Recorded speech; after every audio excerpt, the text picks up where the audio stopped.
Life of Fred, Financial Choices. Chapter 22, The Big Picture.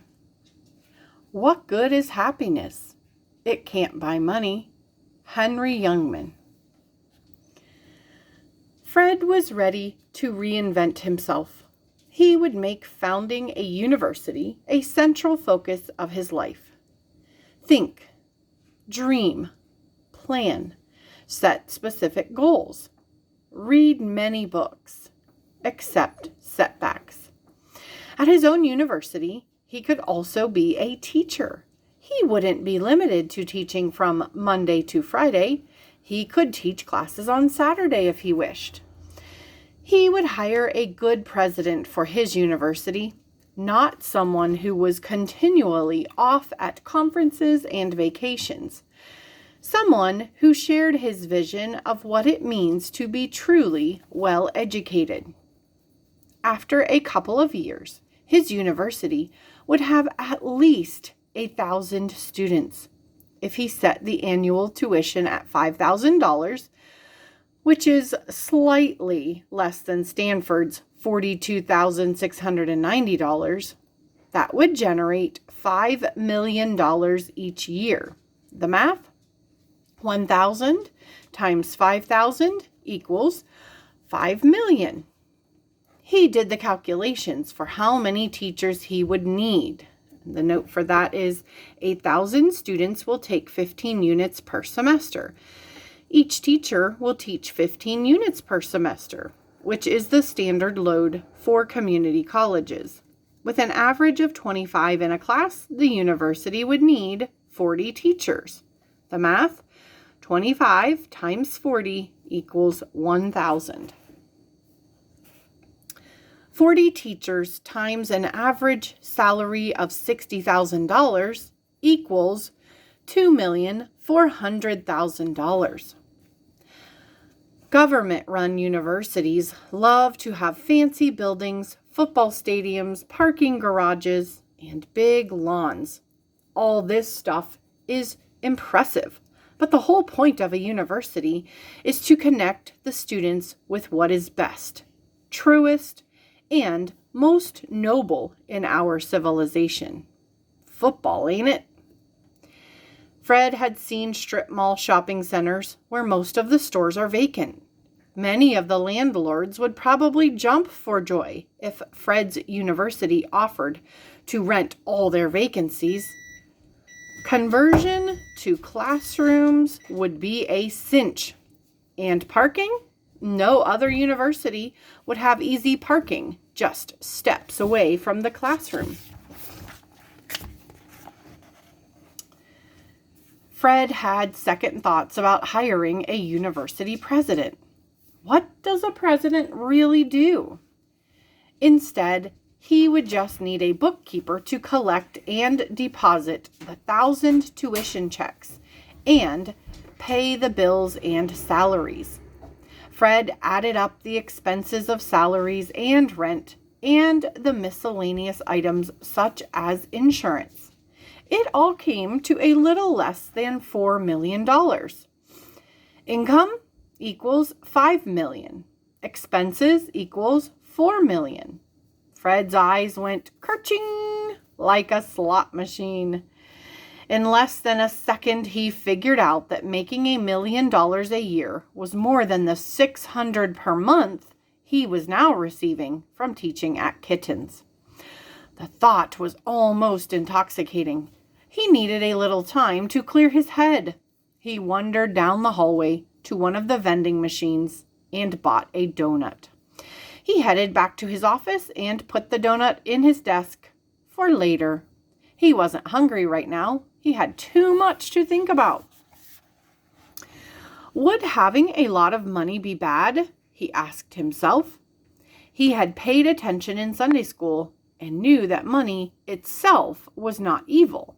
He had heard the stories of good guys such as Abraham and Solomon who were blessed with tons of riches.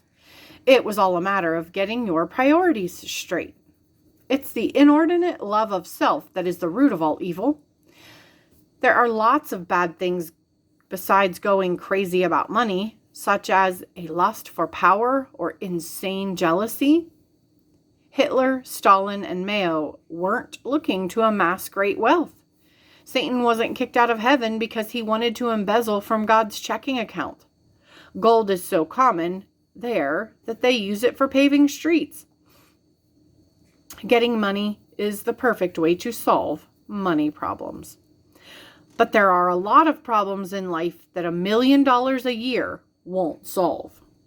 If you get great wealth, there is only one thing that is guaranteed. You will have a lot of money. Contentment isn't a part of that package. Only the friends you had before you made the big bucks are the ones you can automatically trust. Do you remember the big parties in The Great Gatsby? Zillions of people who couldn't care less about Mr. Gatsby showed up to enjoy his lavish festivities. Much of American society, whatever happened to I before E except after C, has gone nuts about money. It becomes the goal in life. People want to become doctors, dentists, lawyers, or bankers, just so they can make hundreds of thousands of dollars each year. Then everyone, they think, will look up to them. And what do they do with their $200,000 per year income? They buy $1 million house in a fancy neighborhood where all their neighbors have $2 million houses. And they are the poor folk of the neighborhood. Whatever happened to I before E except after C?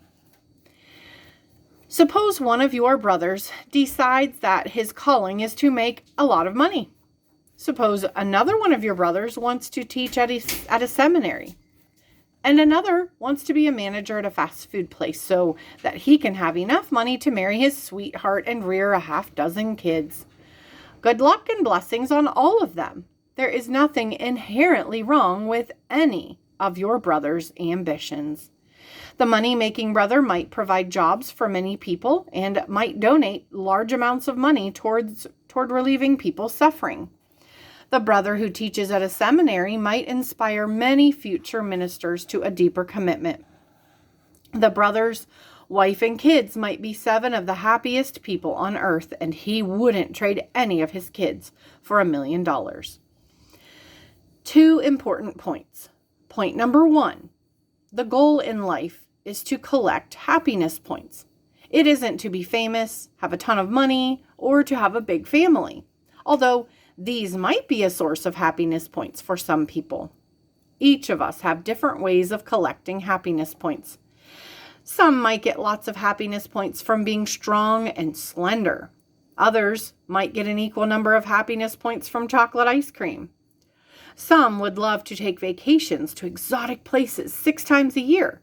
Others would hate to be sent to those hot, humid places. Some would get a big giggle in having a pet zebra in their backyard. For others, it would be a curse.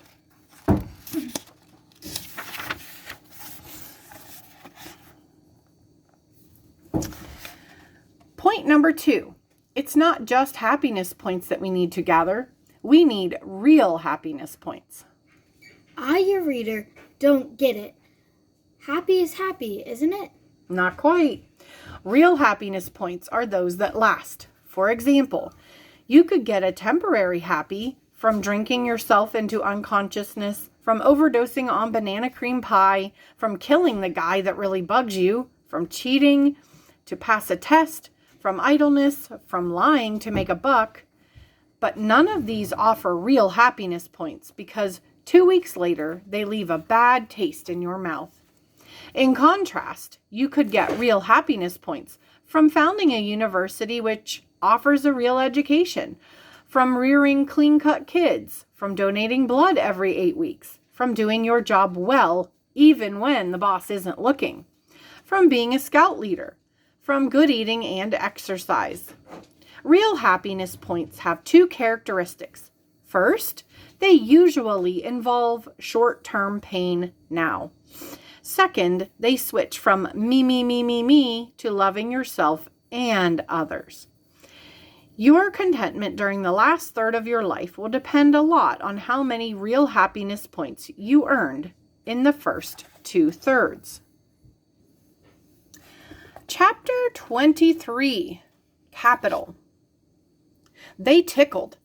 The ants were crawling up Fred's legs on their way to the donut that was in the desk drawer. He took the donut out of the drawer.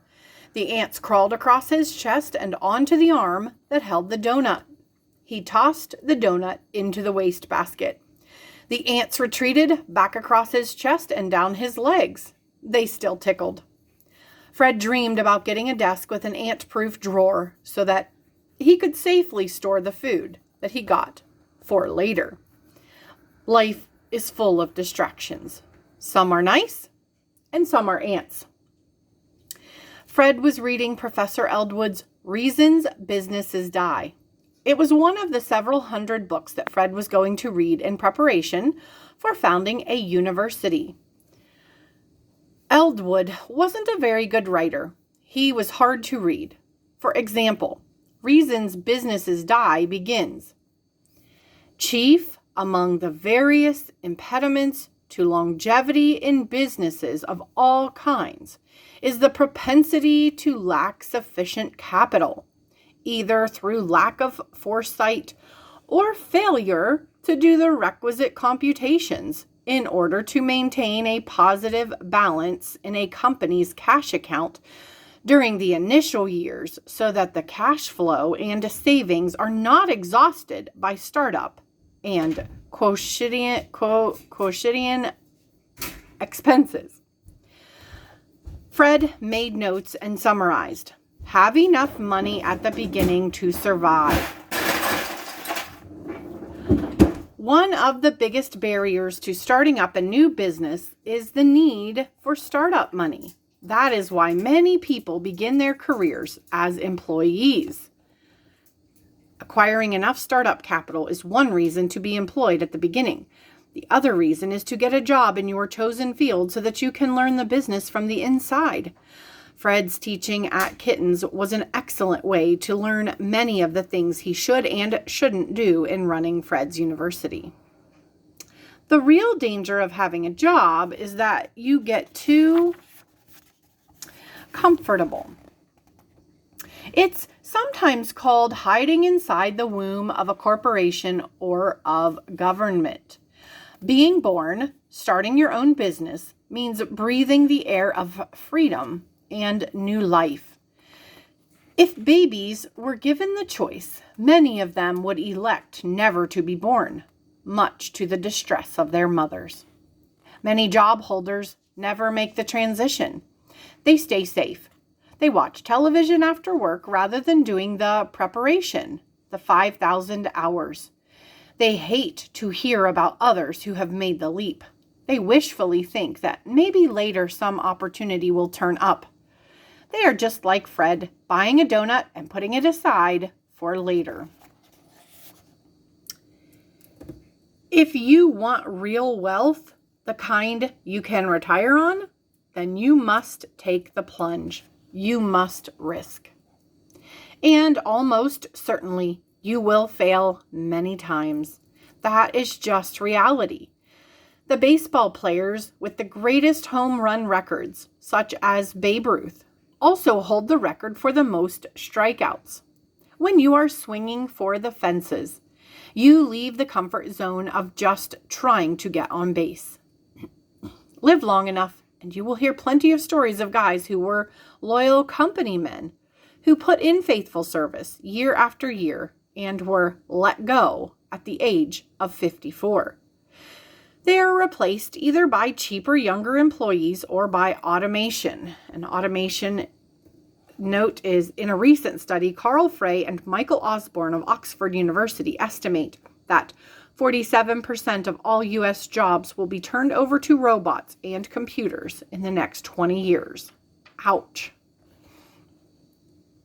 Being loyal to a company does not mean that it will be loyal to you. And even if the owners of a company are totally committed to their employees, bankruptcies do happen. Do you want to have gray hair and be working at some minimum wage job? Fred was all fired up. He had moved from just dreaming into action. One of his tasks was to determine his startup capital needs. He had made a list of expenses he would face in founding Fred's University.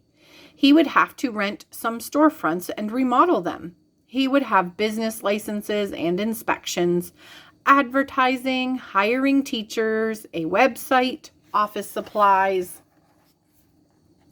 Some of the things on this expenses list came from his years at Kitten's University. Many of them came from his reading. He totaled his expenses list, $93,580. He could be certain that he hadn't thought of everything. Several books had told him there are always unexpected items. Since being undercapitalized is one of the major reasons why new businesses fail, he adjusted the minimum capital he should raise to $120,000. If Fred was going to fail, it was only going to be because of extremely bad luck, not for lack of diligence. How to get the $120,000? Professor Eldwood's Money for Your New Business listed 7 ways. Win, inherit, marry, steal, partner, earn, and borrow. Reading books is often a pleasant shortcut to having to figure everything out on your own. Fred was not the first one to need money. Many people might take hours to think of all 7 ways that Eldwood listed in his book. Fred listed these 7 ways on a piece of paper and wrote what he thought of each of them. Win the money. Some people spend their whole lives waiting to win the lottery. Rather than do the work of preparing to move from employed to employer, they buy some tickets and just hope. Instead of 1 chance in a zillion, I want my chances of achieving liberating wealth to be very high. I want to risk and sweat so that there is only a small chance I won't make it. The chances of winning some big lottery are about the same as the chances of a duck with a necktie knocking on my office door and asking if I would like a ride on his airplane. Inherit the money. In some of Jane Austen's novels, this happens, but since I don't have any rich relatives, my chances are about 0. Some people have rich uncles, but often their kids, not the nephews, get the inheritance. Marry into money. I'm 6. Steal. This is the way that C.C. Colback likes to get money. Spending your retirement years in prison is only one drawback to this road to wealth. There is a bigger drawback.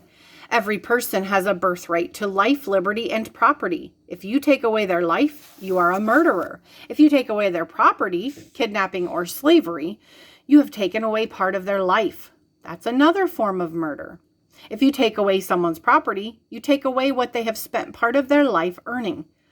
They have exchanged part of their life and freedom in order to own that car. If you take it, you take part of their life. The biggest drawback to stealing or murder, life, liberty, or property, is what it does to you. And the note for that says, freedom? If you have a job and have to show up every weekday at 8 a.m., your body is probably not where it would like to be. Small essay. What hurting others does to you. Solipsism is the belief that only you exist. The rest of the world is only an illusion, a show that is going on for your benefit. It's not that you are king or queen of the universe. It's worse. You are the universe. It is a really neat theory since it is really hard to disprove, but it is also very sick. Every time you kill someone because they bug you or steal from someone else, you become more solipsistic. Others don't really count. There are more solipsists running around in our world. There are many solipsists running around in our world. They are often sweet and charming on the outside. They do that to hide their belief so that they can get more for themselves. They are not the kind of people who live or die for others. For goodness sake, don't marry a solipsist. End of small essay.